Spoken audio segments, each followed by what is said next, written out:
ഒരു നാടിനെ ഒന്നടങ്കം നടുക്കിയ സംഭവം.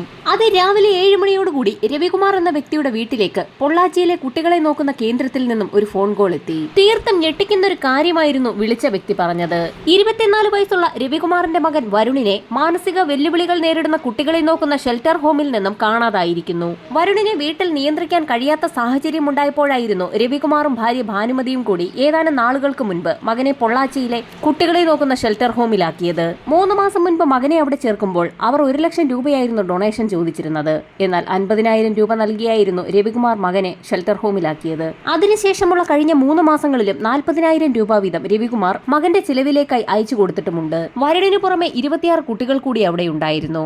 വരുണിന് സുഖമാണെന്ന് പറഞ്ഞുകൊണ്ട് ഇടയ്ക്കിടെ ഷെൽട്ടർ ഹോമിൽ നിന്ന് രവികുമാറിനെ അവർ വിളിച്ച് വിവരം പറയാറുമുണ്ടായിരുന്നു. അങ്ങനെയിരിക്കുമ്പോഴാണ് ഏതാനും ദിവസങ്ങൾക്ക് മുൻപ് വരുൺ മിസ്സായ വിവരം ഷെൽട്ടർ ഹോമിൽ നിന്ന് വിളിച്ചു പറയുന്നത്. വിവരമറിഞ്ഞ രവികുമാറും ഭാര്യയും പൊള്ളാച്ചിയിലേക്ക് പുറപ്പെട്ടു. പിന്നീട് നടന്നതാകട്ടെ നാടിനെ ഞെട്ടിച്ച സംഭവങ്ങളും. പൊള്ളാച്ചിയിലെ ഷെൽട്ടർ ഹോമിലെ ആളുകൾ രവികുമാറിന്റെയും ഭാര്യയുടെയും വരവും കാത്തിരിക്കുകയായിരുന്നു. എന്താണ് തന്റെ മകന് സംഭവിച്ചതെന്ന് രവികുമാർ ഉദ്യോഗസ്ഥരോട് ചോദിച്ച സമയത്ത് അവർ പറഞ്ഞ മറുപടി ഇങ്ങനെയായിരുന്നു.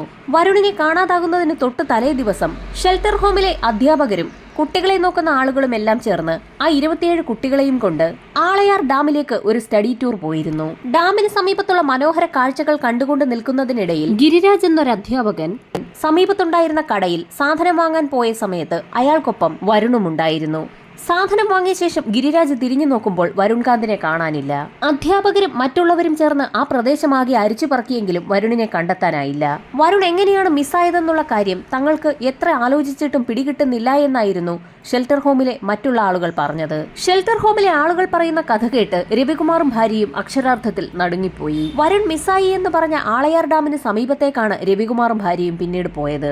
ഡാമും പരിസരവുമൊക്കെ അരിച്ചു പറക്കി വരുൺ പോകാൻ സാധ്യതയുള്ള എല്ലായിടങ്ങളും നോക്കിയെങ്കിലും വരുണിനെ കണ്ടെത്താനായില്ല. സമീപത്തുണ്ടായിരുന്ന കടക്കാരോട് ചോദിച്ചപ്പോൾ വരുൺ എന്നൊരു വ്യക്തിയെ അവർ കണ്ടിട്ടേ ഇല്ല എന്നുള്ള മറുപടിയായിരുന്നു ലഭിച്ചത്. തങ്ങളുടെ കൈവശമുണ്ടായിരുന്ന മകന്റെ ഫോട്ടോ ആ കടയിലും പരിസരത്തുമൊക്കെ ഉണ്ടായിരുന്ന ആളുകളെ കാണിച്ചെങ്കിൽ പോലും അങ്ങനെ ഒരു കുട്ടിയെ അവർ കണ്ടിട്ടില്ല എന്നും അവർ പറഞ്ഞതോടുകൂടി രവികുമാറിനും ഭാര്യയ്ക്കും ആകെ സംശയമായി. വരുൺ ഇടയ്ക്ക് ആരോടും പറയാതെ എവിടേക്കെങ്കിലും പോകുന്ന ഒരു സ്വഭാവമുണ്ടോ എന്ന് അവിടുത്തെ ട്രസ്റ്റികളിൽ ഒരാൾ ചോദിച്ചെങ്കിലും അവന് അങ്ങനെ ഒരു സ്വഭാവം ഇല്ല എന്നായിരുന്നു രവികുമാറിന്റെ മറുപടി. മകനെ കാണാതായി എന്ന് കാണിച്ച് ഒരു മാൻ മിസ്സിംഗ് കേസ് രജിസ്റ്റർ ചെയ്യാമെന്ന് തീരുമാനിച്ച രവികുമാറും ഭാര്യയും ഉടൻ തന്നെ പൊള്ളാച്ചി സ്റ്റേഷനിലെത്തി നടന്ന കാര്യങ്ങളൊക്കെ വിശദമായി തന്നെ പോലീസ് സ്റ്റേഷനിൽ അറിയിച്ചു. ഓട്ടിസം ബാധിച്ചിരിക്കുന്ന ഹൈപ്പർ ആക്റ്റീവായ വരുൺ എന്ന വ്യക്തിയാണ് കാണാതായിരിക്കുന്നത്. സംഭവം അറിഞ്ഞ ഉടൻ തന്നെ SI സംഘവും ഷെൽട്ടർ ഹോമിലേക്ക് പുറപ്പെട്ടു. ഷെൽട്ടർ ഹോമിലെത്തിയ പോലീസ് സംഘം വിശദമായി തന്നെ വിവരങ്ങൾ അവിടെയുള്ള ആളുകളിൽ നിന്ന് തിരക്കിയറിഞ്ഞു. രവികുമാർ പറഞ്ഞ അതേ കാര്യങ്ങൾ തന്നെയാണ് അവരും പോലീസിന് മുൻപാകെ മൊഴി നൽകിയത്. കാണാതാകുന്നതിന് മുൻപായി വരുണിന്റെ ഭാഗത്തു നിന്നും അസ്വാഭാവികമായ രീതിയിലുള്ള എന്തെങ്കിലും പെരുമാറ്റം ഉണ്ടായിരുന്നോ എന്നുള്ള കാര്യമായിരുന്നു പോലീസിന് അറിയേണ്ടിയിരുന്നത്. എന്നാൽ അങ്ങനെ ഒരു പെരുമാറ്റവും വരുണിന്റെ ഭാഗത്തു നിന്നും ആ സമയത്ത് ായിരുന്നില്ല എന്നുള്ള ഷെൽട്ടർ ഹോം നടത്തിപ്പുകാരുടെ മൊഴിയാണ് പോലീസിന് ലഭിച്ചത്. അന്വേഷണം പുരോഗമിച്ചിട്ടും വരുണിനെക്കുറിച്ച് യാതൊരു വിവരവും പോലീസിന് ലഭിച്ചില്ല. മറ്റു കുട്ടികളോടൊപ്പം കളിക്കാനും പഠിക്കാനുമൊക്കെ ഒരവസരം കിട്ടുന്നതിനു വേണ്ടിയായിരുന്നു തങ്ങളുടെ ഒരേ ഒരു മകനായ വരുണിനെ രവികുമാറും ഭാര്യയും പൊള്ളാച്ചിയിലെ ഷെൽട്ടർ ഹോമിൽ എത്തിച്ചത്. പോലീസിന്റെ അന്വേഷണം നടക്കുന്നുണ്ടായിരുന്നെങ്കിൽ പോലും തന്റെ മകനെ കാണാത്ത ദുഃഖത്തിൽ രവികുമാർ എല്ലാ ദിവസവും വരുണിനെ മിസ്സായി എന്ന് പറഞ്ഞ ആളയാർ ഡാമിന്റെ പരിസരത്തെത്തി ഒരന്വേഷണം നടത്തുന്നത് പതിവായിരുന്നു. വരുണുമായി ബന്ധപ്പെട്ട എന്തെങ്കിലും കാര്യങ്ങൾ അവിടെ നിന്ന് കണ്ടെത്താനാകുമോ, അല്ലെങ്കിൽ അവനെ കണ്ടിട്ടുള്ള ആരെങ്കിലും അവിടെ കണ്ടെത്താനാകുമോ എന്നൊക്കെ അറിയുന്നതിനു വേണ്ടിയായിരുന്നു രവികുമാർ എന്നും ആളയാർ ഡാമിന്റെ പരിസരത്ത് അന്വേഷണം നടത്തിയിരുന്നത്. വരുൺ ആളയാർ ഡാമിനുള്ളിൽ വീണ് പോയിട്ടുണ്ടാകുമോ എന്നുള്ള സംശയം എല്ലാവരുടെയും മനസ്സിലുണ്ടായിരുന്നു. രവികുമാറിനും അങ്ങനെ ഒരു സംശയം ഉള്ളതിനാൽ കൂടിയാണ് അയാൾ എന്നും ഡാമും പരിസരവും അരിച്ചു പറക്കിയിരുന്നത്. അങ്ങനെയിരിക്കെ ഒരു ദിവസം പതിവ് പോലെ ഡാം പരിസരത്തെത്തിയ രവികുമാർ പെട്ടെന്നായിരുന്നു സമീപത്തുണ്ടായിരുന്ന ഒരു കടയിലെ CCTV ശ്രദ്ധിക്കുന്നത്. രവി ഉടൻ തന്നെ ആ കടയിലെത്തി കടക്കാരനോട് എത്രനാൾ മുൻപ് വരെയുള്ള CCTV ദൃശ്യങ്ങൾ അതിലുണ്ടാകുമെന്നുള്ള കാര്യമടക്കം ചോദിച്ചു മനസ്സിലാക്കി. കഴിഞ്ഞ 3 മാസത്തെ വരെ ദൃശ്യങ്ങൾ അതിലുണ്ടാകുമെന്ന് കടക്കാരൻ പറഞ്ഞതോടുകൂടി ഏതാനും ദിവസങ്ങൾക്ക് മുൻപ് തന്റെ മകൻ ഷെൽട്ടർ ഹോമിൽ നിന്നും ആളയാർ ഡാം പരിസരത്തേക്ക് ടൂറിന് വന്ന സമയത്ത് മിസ്സായ വിവരം രവികുമാർ ആ കടക്കാരനോട് പറഞ്ഞു. അയാളുടെ മുഖത്തെ സങ്കടം കണ്ടപ്പോൾ CCTV വിഷ്വൽസ് വിശദമായി തന്നെ ഒന്ന് പരിശോധിക്കാൻ കടക്കാരൻ തീരുമാനിച്ചു. സംഭവം നടന്ന ദിവസത്തെ CCTV വിഷ്വൽസ് കടക്കാരന്റെ സഹായത്തോടു കൂടി രവികുമാർ പരിശോധിച്ചു. ആളയാർ ഡാം പരിസരത്ത് ഷെൽട്ടർ ഹോമിൽ നിന്നുള്ള ബസ് വന്നു നിൽക്കുന്നതൊക്കെ CCTV വിഷ്വൽസിൽ വ്യക്തമായി തന്നെ കാണാൻ കഴിഞ്ഞു. ബസ്സിൽ നിന്നും സംഘാടകർക്ക് പുറമെ കുട്ടികൾ ഓരോരുത്തരായി പുറത്തിറങ്ങിയ ശേഷം ഗിരിരാജ് എന്ന അധ്യാപകൻ ബസിന്റെ ഡോർ അടയ്ക്കുന്നതും CCTV വിഷ്വൽസിൽ നിന്നും വ്യക്തമായി കാണാൻ കഴിഞ്ഞു. ആ ദൃശ്യങ്ങൾ കണ്ടപ്പോൾ എന്തോ ചില സംശയങ്ങൾ തോന്നിയ രവികുമാർ ആ വിഷ്വൽസ് വീണ്ടും ഒന്നുകൂടി പ്ലേ ചെയ്യാൻ കടക്കാരനോട് ആവശ്യപ്പെട്ടു. ബസിൽ നിന്ന് പുറത്തിറങ്ങിയ ഓരോ കുട്ടികളുടെയും എണ്ണമെടുക്കുകയായിരുന്നു രവികുമാർ. എണ്ണമെടുത്തപ്പോൾ ഞെട്ടിക്കുന്ന ഒരു കാര്യം അയാൾക്ക് മനസ്സിലായി. രവിയുടെ മകൻ വരുണിനെ കൂടി ചേർത്ത് ഷെൽട്ടർ ഹോമിൽ ആകെ 27 കുട്ടികളാണ് ഉണ്ടായിരുന്നത്. എന്നാൽ ബസിൽ നിന്നിറങ്ങിയതാകട്ടെ 26 കുട്ടികളും. CCTV ദൃശ്യങ്ങളുടെ ഒരു കോപ്പി വാങ്ങിച്ച ശേഷം രവികുമാർ അവിടെ നിന്നും നേരെ പോയത് പൊള്ളാച്ചി പോലീസ് സ്റ്റേഷനിലേക്കാണ്. ആളയാർ ഡാം പരിസരത്തുള്ള കടയിൽ നിന്ന് ലഭിച്ച CCTV ദൃശ്യങ്ങൾ രവികുമാർ പോലീസുകാരെ കാണിച്ചു. തന്റെ മകൻ വരുൺ അന്ന് ടൂറിന് പോയ ആളുകളുടെ കൂട്ടത്തിൽ ഇല്ല എന്നുള്ള കാര്യം രവികുമാർ പോലീസിനെ അറിയിച്ചതും അവർ ആ CCTV ദൃശ്യങ്ങൾ വീണ്ടും വീണ്ടും പരിശോധിച്ചു നോക്കി. രവി പറഞ്ഞത് സത്യമാണെന്ന് ബോധ്യപ്പെട്ട ASIയും സംഘവും ഷെൽട്ടർ ഹോമിലേക്ക് പുറപ്പെട്ടു. നടത്തിപ്പുകാരായ 4 പേരായിരുന്നു ആ സമയത്ത് ഷെൽട്ടർ ഹോമിൽ ഉണ്ടായിരുന്നത്. അവരെ 4 പേരെയും വിശദമായി ചോദ്യം ചെയ്തപ്പോൾ നേരത്തെ പറഞ്ഞ കഥ തന്നെയാണ് അവർ പറഞ്ഞത്. ആളയാർ ഡാമിലേക്ക് അന്ന് അവർക്കൊപ്പം ടൂറിന് പോകാൻ വരുണുമുണ്ടായിരുന്നു. അവിടെ എത്തി കുട്ടികളെ വിവിധ ഗ്രൂപ്പുകളായി തിരിച്ച് ഓരോ അധ്യാപകരും അവരുടെ ചുമതല ഏറ്റെടുത്തിരുന്നു. അതിനിടയിൽ കുട്ടികൾക്ക് ആവശ്യമുള്ള സാധനങ്ങൾ വാങ്ങുന്നതിനായി ഗിരിരാജ് എന്ന അധ്യാപകൻ കടയിലേക്ക് കയറി തിരിഞ്ഞു നോക്കിയ സമയത്താണ് വരുൺ മിസ്സായി എന്നുള്ള വിവരം അറിയുന്നത്. ടൂറിന് പോയ സമയത്ത് വരുൺ ഉൾപ്പെടെയുള്ള 27 കുട്ടികൾക്കാണ് തങ്ങൾ ആഹാരം പാകം ചെയ്തു കൊണ്ടുപോയതെന്ന് ഷെൽട്ടർ ഹോമിലെ പാചകക്കാരി രംഗനായികയും മൊഴി നൽകി. 4 പേരും ആവർത്തിച്ച് പറഞ്ഞ കഥ കേട്ടുകൊണ്ട് ASI അവർക്ക് മുൻപാകെ ഒരു ചോദ്യം മാത്രമാണ് ചോദിച്ചത്. അന്ന് ടൂറിന് പോയ ആളുകളുടെ കൂട്ടത്തിൽ വരുൺ ഇല്ല എന്നുള്ള കാര്യം ഞങ്ങൾക്ക് പൂർണ്ണമായും ബോധ്യപ്പെട്ട കാര്യമാണ്. വരുണിനെ നിങ്ങൾ 4 പേരും കൂടി എന്താണ് ചെയ്തതെന്നുള്ള കാര്യം മാത്രമൊന്ന് പറഞ്ഞാൽ മതി. ഇത്രയും കേട്ടപ്പോൾ ആ 4 പേരുടെയും മുഖം വിളറി വെളുത്തു. പിന്നീട് അങ്ങോട്ടുള്ള പോലീസിന്റെ ചോദ്യങ്ങൾക്ക് മറുപടി പറഞ്ഞത് ഗിരിരാജ് എന്ന അധ്യാപകനായിരുന്നു. യഥാർത്ഥത്തിൽ വണ്ടർലയിലേക്കായിരുന്നു ടൂർ പ്ലാൻ ചെയ്തിരുന്നത്.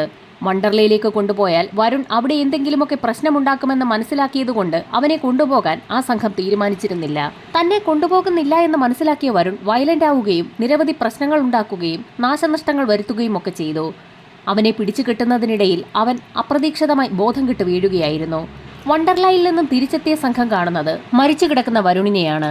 വണ്ടർലയിൽ ടൂറിന് പോയ സംഘം തിരികെ എത്തിയപ്പോൾ വരുണിനെ നോക്കാനേൽപ്പിച്ച ആളുകളുമായി വരുൺ സംഘട്ടനമുണ്ടാക്കുകയും അതിനിടയിൽ വരുൺ കൊല്ലപ്പെടുകയും ചെയ്തു എന്ന് വളരെ ലാഘവത്തോടുകൂടിയായിരുന്നു ഗിരിരാജ് പറഞ്ഞു തീർത്തത്. കൊല്ലപ്പെട്ട വരുണിനെ ട്രസ്റ്റിന്റെ തന്നെ നിയന്ത്രണത്തിലുള്ള ഒരു സ്ഥലത്ത് മറവ് ചെയ്തു എന്നുകൂടി ഗിരിരാജ് പറഞ്ഞു കേട്ടതോടുകൂടി രവികുമാറും ഭാര്യയും നിലവിളിച്ച് കരഞ്ഞു തുടങ്ങി. വരുണിനെ കാണാതായി എന്ന് ഷെൽട്ടർ ഹോമിൽ നിന്ന് വിളിച്ചു പറയുന്നതിന് 2 ദിവസം മുൻപായിരുന്നു വരുണിന്റെ പിറന്നാൾ. ആ സമയത്ത് അവനുള്ള സമ്മാനങ്ങളും മധുര പലഹാരങ്ങളുമൊക്കെ രവികുമാറും ഭാര്യയും കൂടി പൊള്ളാച്ചിയിലെ ഷെൽട്ടർ ഹോമിലേക്ക് അയച്ചു കൊടുത്തിരുന്നു. അവയൊക്കെ കഴിച്ച് മകൻ വളരെ സുഖമായി ഇരിക്കുന്നു എന്നായിരുന്നു ട്രസ്റ്റിന്റെ നേതൃത്വം വഹിക്കുന്ന ഡോക്ടർ കവിത അന്ന് ആ അച്ഛനോടും അമ്മയോടും പറഞ്ഞിരുന്നത്. ട്രസ്റ്റിന്റെ നിയന്ത്രണത്തിലുള്ള പൊള്ളാച്ചിയിലെ തന്നെ ഒരു സ്ഥലത്ത് മൃതദേഹം മറവു ചെയ്തു എന്ന് ഗിരിരാജ് പറഞ്ഞെങ്കിലും ആ മൃതദേഹം പുറത്തെടുക്കണമെങ്കിൽ നിരവധി നിയമപ്രശ്നങ്ങൾ ഉണ്ടായിരുന്നു. ഗവൺമെന്റിന്റെ ഭാഗത്തു നിന്നും മൃതദേഹം പുറത്തെടുക്കാനുള്ള അനുമതി വാങ്ങിയ ശേഷം വരുണിന്റെ മൃതദേഹം പുറത്തെടുക്കുന്നതിനുള്ള നടപടികൾ ഉന്നത ഉദ്യോഗസ്ഥരുടെ നേതൃത്വത്തിൽ ആരംഭിച്ചു. ആ പറമ്പിലെത്തിയ അന്വേഷണ സംഘം ആകെ അമ്പരന്നു. പറമ്പിൽ ആകെ 6 കുഴികൾ എടുത്ത് അതിൽ ഓരോ ചെടികൾ നട്ടിരിക്കുകയാണ്. ആർക്കും സംശയം തോന്നാതിരിക്കാൻ വേണ്ടിയായിരുന്നു ട്രസ്റ്റുകാർ അങ്ങനെ ഒരു കാര്യം നടത്തിയത്. ആ കൂട്ടത്തിൽ ഏത് കുഴിയിലാണ് വരുണിനെ മറവു ചെയ്തിരിക്കുന്നതെന്നുള്ള കാര്യം ഗിരിരാജ് തന്നെയാണ് പോലീസിന് ചൂണ്ടിക്കാട്ടിക്കൊടുത്തത്. അങ്ങനെ ആ പരിസരത്ത് കുഴി കുഴിക്കൽ നടപടി ആരംഭിച്ചു. ഏകദേശം 5 അടി താഴ്ചയിലെത്തിയപ്പോൾ തന്നെ ദുർഗന്ധം വമിച്ചു തുടങ്ങി. ആ കുഴിക്കുള്ളിൽ നിന്നും വരുണിന്റെ മൃതദേഹവും പുറത്തെടുത്തു. പോസ്റ്റ്മോർട്ടം നടപടികൾ ആരംഭിച്ചപ്പോൾ തന്നെ ഒരു കാര്യം വ്യക്തമായിരുന്നു. വരുണിനെ തല്ലിക്കൊന്നിരിക്കുകയാണ്. ശരീരം മുഴുവൻ അടിയേറ്റ പാടുകളായിരുന്നു. വരുണിനെ അതിക്രൂരമായി അടിച്ചു കൊലപ്പെടുത്തിയിരിക്കുകയാണ്. അത് മാത്രവുമല്ല, വരുണിന്റെ ശരീരത്തിൽ ആഴത്തിൽ പതിഞ്ഞ ചെരുപ്പുകളുടെ പാടുകളും ഉണ്ടായിരുന്നു. മറ്റൊരു ഞെട്ടിക്കുന്ന വിവരം കൂടി പോസ്റ്റ്മോർട്ടം റിപ്പോർട്ടിൽ പുറത്തു വന്നു. അവന്റെ പൊക്കിളിന്റെ താഴ്ഭാഗം ഹീലുള്ള ചെരുപ്പ് ഉപയോഗിച്ച് ശരിക്കും ചവിട്ടി താഴ്ത്തിയിരിക്കുകയാണ്. ഇതിനൊക്കെ പുറമെ വരുണിന്റെ പുറത്ത് PVC പൈപ്പുകളും വടികളും കമ്പികളും തടിക്കഷ്ണങ്ങളും ഒക്കെ കൊണ്ട് അടിച്ചിട്ടുണ്ട് എന്ന് വ്യക്തമായി. ആ അടിയേറ്റതിന്റെ ഫലമായി ഇന്റേണൽ ഓർഗൻസ് തകർന്നാണ് വരുൺ മരണപ്പെട്ടിരിക്കുന്നത്. ഈ സംഭവത്തിന്റെ ഭാഗമായി 6 പേരാണുള്ളത്. നിലവിൽ 4 പേരെയാണ് പോലീസിന്റെ കസ്റ്റഡിയിൽ ലഭിച്ചിരിക്കുന്നത്. 4 പേരെയും വിശദമായി ചോദ്യം ചെയ്ത സമയത്ത് ഗിരിരാജ് പറഞ്ഞതിൽ നിന്നും തീർത്തും വ്യത്യസ്തമായ കാര്യങ്ങളായിരുന്നു മറ്റുള്ളവർ പറഞ്ഞത്. വരുൺ കൊല്ലപ്പെട്ടതിന്റെ തൊട്ടടുത്ത ദിവസമായിരുന്നു വരുണിന്റെ പിറന്നാൾ. ആ ആഘോഷങ്ങൾ നടത്തുന്നതിനും വരുണിന്റെ ചിലവിലേക്കുമായി രവികുമാർ പണം അയച്ചു നൽകിയിരുന്നു. ഇതിനു പുറമെയാണ് അവിടെയുള്ള എല്ലാവർക്കുമായി കഴിക്കുന്നതിനായി മധുര പലഹാരങ്ങളും രവികുമാർ അയച്ചു നൽകിയത്. അവയൊക്കെ ഒരു കൂസലുമില്ലാതെ ഏറ്റുവാങ്ങുകയും ആ പണം കൈക്കലാക്കുകയും ചെയ്തവരിൽ ഒരാൾ ട്രസ്റ്റിന്റെ നടത്തിപ്പുകാരി കൂടിയായ ഡോക്ടർ കവിതയായിരുന്നു. ദിവസങ്ങളോളം ക്രൂരമർദ്ദനമേറ്റതിനു ശേഷമായിരുന്നു തന്റെ പിറന്നാളിന് തൊട്ട് തലേ ദിവസം വരുൺകാന്ത് കൊല്ലപ്പെട്ടത്. ജോലിക്കാരിയെ ചോദ്യം ചെയ്തതിൽ നിന്നുമാണ് പോലീസിന് ആ വിവരമൊക്കെ ലഭിച്ചത്.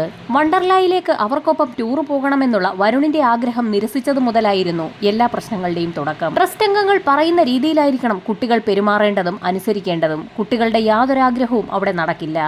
അതൊക്കെ കവിതയ്ക്ക് നിർബന്ധമായിരുന്നു. അനുസരിക്കാത്ത കുട്ടികൾക്ക് എന്തായിരിക്കും ഫലമെന്നുള്ളത് അവരെ കൂടി കാണിച്ചു നൽകുന്നതിന് വേണ്ടിയിട്ടായിരുന്നു മറ്റുള്ള ആളുകളുടെയൊക്കെ മുൻപിൽ വെച്ച് വരുണിനെ അതിക്രൂരമായി ട്രസ്റ്റ് അംഗങ്ങൾ ഉപദ്രവിച്ചത്. മർദ്ദനത്തിന്റെ ഫലമായി മരണപ്പെട്ട വരുണിനെ ഒരു പ്ലാസ്റ്റിക് ചാക്കിനകത്തേക്ക് കയറ്റി അത് കെട്ടിയ ശേഷം ഒരു ഓട്ടോറിക്ഷയിൽ കയറ്റിയായിരുന്നു ട്രസ്റ്റിന്റെ ഭാഗമായുള്ള വിശാലമായ ആ പറമ്പിലേക്ക് എത്തിച്ചത്. അവിടെ വലിയൊരു കുഴിയെടുത്ത ശേഷം വരുണിന്റെ മൃതദേഹം അതിലിട്ട് മൂടി. മറ്റുള്ള ആളുകൾക്ക് സംശയം തോന്നാതിരിക്കാനായി സമീപത്തായി മറ്റ് 5 വലിയ കുഴികൾ കൂടി എടുത്ത് അതിലൊക്കെ വലിയ ഓരോ ചെടികളും നട്ടു.